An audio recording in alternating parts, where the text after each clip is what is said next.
Welcome to Kenton's videos. Enjoy the video. In this video, I will explain how to make delicious pesto sauce. We'll start by gathering our key ingredients. You'll need 2 cups of fresh basil leaves, 1/3 cup of pine nuts, 2 cloves of garlic, 1/2 cup of grated Parmesan cheese, and 1/2 cup of extra virgin olive oil. These simple components combine to create a vibrant and flavorful sauce that's perfect for many dishes. Let's get cooking. Now, let's prepare our ingredients for blending. First, ensure your 2 cups of basil are clean and completely dry. Next, gently toast your 1/3 cup of pine nuts in a dry skillet over medium heat for about 5 minutes until golden and fragrant.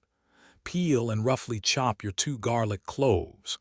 Finally, grate your 1/2 cup of Parmesan cheese.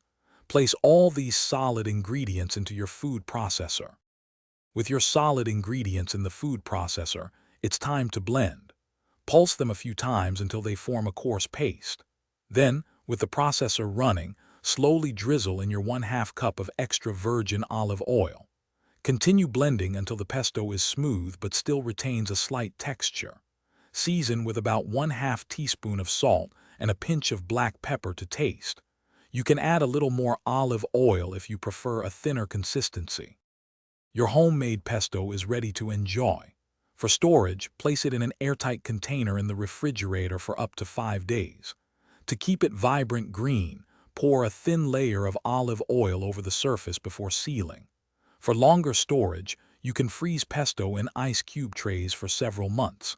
This versatile sauce is fantastic with pasta, spread on sandwiches, or as a flavorful dip. A serving size is typically about 1/4 cup. Thanks for watching. Consider subscribing if we helped you.